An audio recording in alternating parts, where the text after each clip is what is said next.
कि जैसे लालू जी आंदोलन करते थे, ठीक है, या लालू जी जनसभा करते थे, तो जनसभा करते थे, पता कैसा है वो जनसभा करते थे, लाठी में तेल पिलाओ जनसभा। लोग जो है लाठी में तेल पिला पिला करके लाते थे, लालू जी कहते थे कि उठाओ, तो 1-1 लाख लाठी उठता था, एक वो अगर आप कहीं लाठी लेके चलते हुए दिख जाए तो ये मत समझिए कि वो बुजुर्ग है, वो समझ लीजिए कि वो लालू जी के आंदोलन में जा रहा है या फिर लालू जी की जनसभा में जा रहा है। तो लालू जी ने एक अपना जो है रुतबा बना के रखा था। लेकिन जो सूत्रों के हवाले से खबरें निकल करके आई है कि कल जो दफेदार चौकीदार संघ के लोग रहेंगे वो आंदोलन से ज्यादा अपना शक्ति प्रदर्शन करेंगे।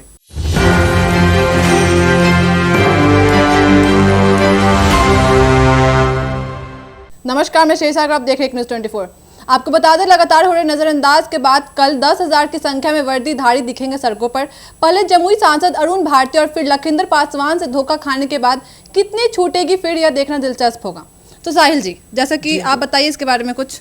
देखिए, दफेदार चौकीदार की आपने जिक्र किया, ठीक है, और दफादार चौकीदार बहुत दिनों से इनका ये आंदोलन चला, ऐतिहासिक आंदोलन है इनका, ठीक है। हालांकि इनको लड़ाकू कौम कहा जाता है, लेकिन लड़ाई इनकी इतनी लंबी चलेगी, ठीक है। लोग कहते हैं कि दशकों तक की लड़ाई, इनकी लड़ाई दशकों तक की है। और कल जो है 16 सितंबर को, ठीक है, कल यानी कल जो है बड़ी संख्या में दफेदार चौकीदार संघ के लोग जो है सड़कों पर उतरेंगे। ये बड़ी बात नहीं है, बड़ी बात यह है ना कि जब ये लोग उतरेंगे तो वहां पर कई ऐसे लोग हैं जो वर्दी पहनकर आएंगे, ठीक है, वर्दीधारी आपको दिखेंगे। जब धरना पर भी ये लोग बैठते थे ना, तो अगर 100 को लोग हैं तो उसमें 20 को लोग वर्दी पहन के बैठते थे, ठीक है, ताकि ये बताते थे कि हमारी कुछ लोगों की है और कुछ लोगों की भी जरूरत है, ठीक है। लेकिन दिक्कत ये है, या फिर आप समस्या कह सकते हैं, या फिर आप कह सकते हैं कि इनके लिए मतलब कि काबिलियत की बात या तारीफ की बात ये कि जैसे लालू जी आंदोलन करते थे, ठीक है, या लालू जी जनसभा करते थे, तो जनसभा करते थे, पता कैसा है वो जनसभा करते थे, लाठी में तेल पिलाओ जनसभा, ठीक है। लोग जो है लाठी में तेल पिला पिला करके लाते थे, लालू जी कहते थे कि उठाओ, तो 1-1 लाख लाठी उठता था, 1-1 लाख, समझे। मतलब कि लोग जो भी आते थे ना, वो अगर आप कहीं लाठी लेके चलते हुए दिख जाए तो ये मत समझिए कि वो बुजुर्ग है, वो समझ लीजिए कि वो लालू जी के आंदोलन में जा रहा है या फिर लालू जी की जनसभा में जा रहा है। तो लालू जी ने एक अपना जो है रुतबा बना के रखा था। लेकिन जो सूत्रों के हवाले से खबरें निकल करके आई है कि कल जो दफेदार चौकीदार संघ के लोग रहेंगे वो आंदोलन से ज्यादा अपना शक्ति प्रदर्शन करेंगे और दिखाएंगे कि कैसे जो है हमारा भी जनाधार है। देखिए ना, दफेदार चौकीदार की यदि आप बात करते हैं तो इन लोगों का दावा है कि जब 95 के बाद धीरे धीरे चीजें बदलनी शुरू हो गई, लालू जी हमारा बात नहीं मानते थे, माननीय लालू प्रसाद यादव जी जो कि बिहार के मुख्यमंत्री रह चुके हैं, जब वो बात नहीं मानते थे 2005 में इन्होंने दृढ़ निश्चय लिया, इनका कहना है, इनके नेताओं का, और हमने जो है सत्ता से उखाड़ फेंका उनको। ऐसी हुई कि 20 साल तक वो सत्ता में नहीं आए। नीतीश कुमार आए, नीतीश कुमार चालू करवाए नियुक्ति, जो लोग आश्रित थे उनकी नियुक्ति चालू करवाए। अब नीतीश कुमार भी अब सुन नहीं रहे जी, तो अब भी यही बारी है। अब देखिए ना, इनके ऊपर रोक जो है, इनके ऊपर रोक इनके ऊपर हाई कोर्ट ने लगाया। हाई कोर्ट ने कहा कि ऐसे नियुक्ति नहीं हो सकता है, और इसको लेकर के ये लोग सुप्रीम कोर्ट भी गए। कई तो लोगों का कहना है कि मामला प्रक्रियाधीन है, जबकि जो सूत्रों के हवाले से खबरें हैं कि सुप्रीम कोर्ट ने भी कहा कि नहीं, हम जो है हाई कोर्ट के फैसले पर अडिग है। कई तरह के सेक्शन का जो है वायलेशन बताकर कोर्ट ने इसको खारिज कर दिया कि नहीं, ये ऐसे जो है नियुक्तियां नहीं हो सकती। अब इन लोगों का मांग था कि अध्यादेश पास कराएं बिहार विधानसभा से, लेकिन वो मुश्किल है, अध्यादेश पास कराना, फिर 9वीं अनुसूची में शामिल कराना, बाद में जाकर के जो है ये लोग कई तरह के प्रयास किए। जब पहली बार ये लोग अनशन पे बैठे, पहली बार, तो जमुई के सांसद अरुण भारती, चिराग पासवान के जीजा, उस समय सत्ता में नहीं थे, गए, कहे कि आपकी लड़ाई को हम सड़क से सदन तक लड़ेंगे, चिराग पासवान ने खुद कहा, ठीक है, और गए वहां पर जो है जाकर के उनके अनशन को तोड़वा दिए। फिर जब कुछ नहीं हुआ तो फिर ये लोग अनशन पे बैठे, फिर लखिंदर पासवान जाके अनशन को तुड़वा दिए, भाजपा के अच्छे विधायक है लखिंदर पासवान, वो जाकर के अनशन को तुड़वा दिए। अब बात ये है कि अब फिर ये लोग कल से आंदोलन कर रहे हैं, यानी कि अब आश्वासन और ये आमरण अनशन तोड़वाने का कोई मतलब नहीं रह गया, ठीक है, और कल ये लोग शक्ति प्रदर्शन करेंगे और अंतिम शक्ति प्रदर्शन। लेकिन आपको लगता है साहिल जी कि इसके बाद भी कुछ बदलेगा? मतलब अगर कल 10,000 लोग जो, एक बात समझिए, ठीक है, कहा था ना कि जिसकी जितनी संख्या भारी उसकी उतनी हिस्सेदारी, समझ लीजिए इस बात को। और एक बात स्पष्ट तरीके से है कि यह कल का आंदोलन अंतिम आंदोलन होगा, अंतिम आंदोलन, क्योंकि इसके बाद आचार संहिता लग जाएगी। और इन लोगों का कहना है कि नियुक्ति छोड़िए ना, कम से कम नोटिफिकेशन तो निकालिए। ये लोग इतना तक कॉम्प्रोमाइज किए कि ये लोग आवेदन लेके आए, कम से कम कॉन्ट्रैक्ट वाला जो आश्रित बच गया है उसको कम से कम कॉन्ट्रैक्ट पर तो करवा दीजिए।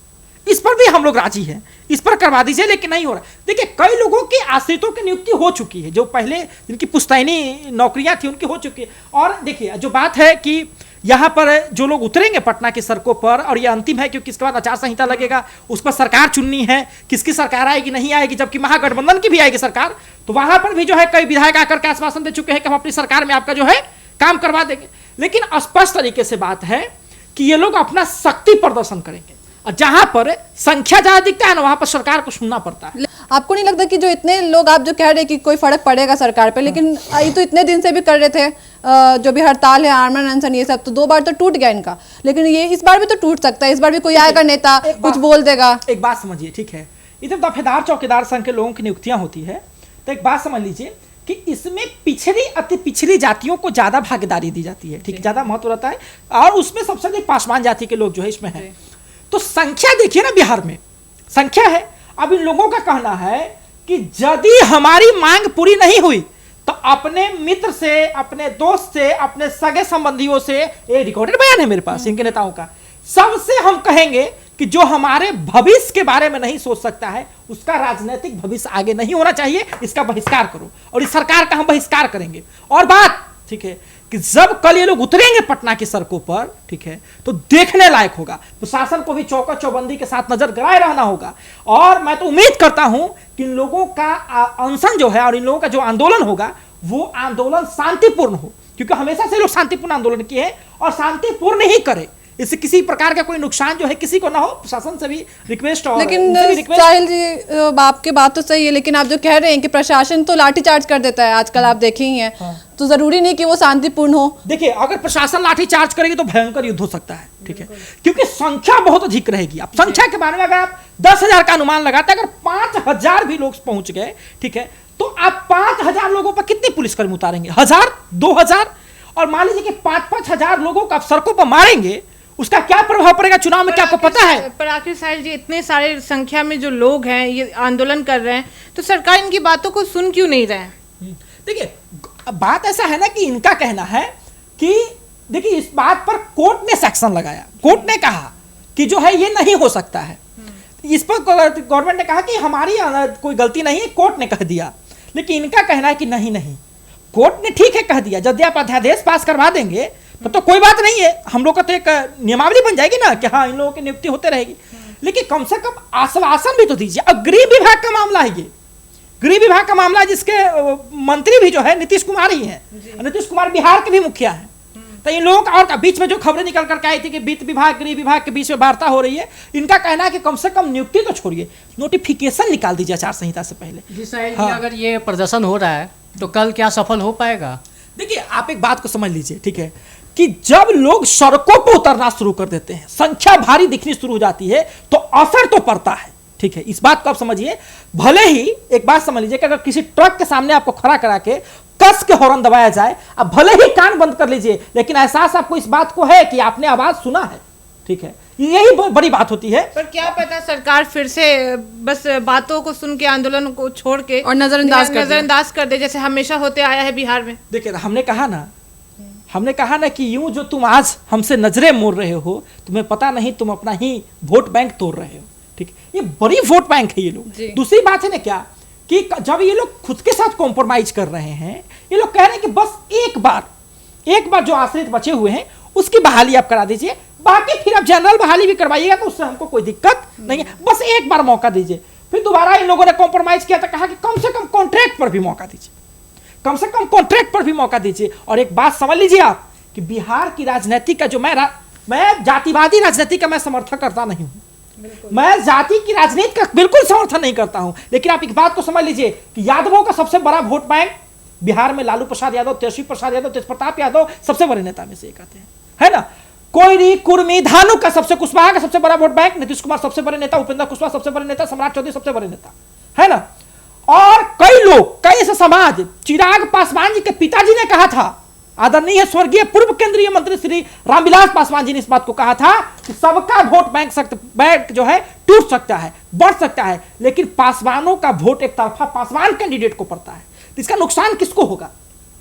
इसका नुकसान किसको होगा? चिराग बाबू झेलेंगे, चिराग पासवान इसका नुकसान झेलेंगे, यही ना स्पष्ट तरीके से। अगर नीतीश कुमार इसको नजरअंदाज करेंगे तो नीतीश कुमार को नुकसान झेलना होगा। तो साहिल जी, इनके साथ कोई मंत्री नहीं खड़े हैं साथ में, कोई भी पासवान समाज से? कहने से तो सब कोई कहता है।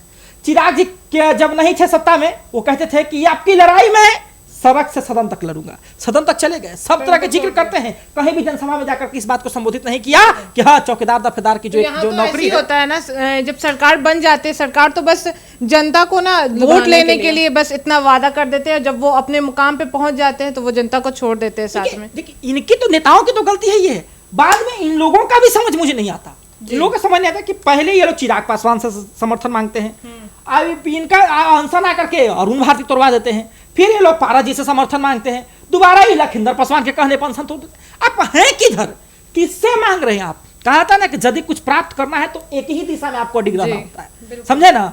और स्पष्ट तरीके से कोई भी नेता कोई काम करता है तो इस बात पर कि उसकी वाहवाही हो, उसका वोट बैंक बने, है कि नहीं। और बड़ा वोट बैंक है ये, ठीक है, बड़ा वोट बैंक है और बड़ा आशा डाल सकता है, लेकिन इसमें देखना होगा इनको कि हाँ कैसे कर सकते हैं हम चीजों। आगे देखना दिलचस्प हो कि चौकीदार दफादार जो कल अनशन करने जा रहे हैं उनका क्या होगा, क्या कोई मंत्रिमंडल से मदद आएगी या फिर उनको ऐसे छोड़ दिया जाएगा, ये तो आने वाला वक्त ही बताएगा। आपकी क्या राय है इस पर हमें कमेंट करके जरूर बताइएगा। तमाम खबरों के लिए जुड़े एक न्यूज़ 24 के साथ दीजिएगा इजाजत। धन्यवाद।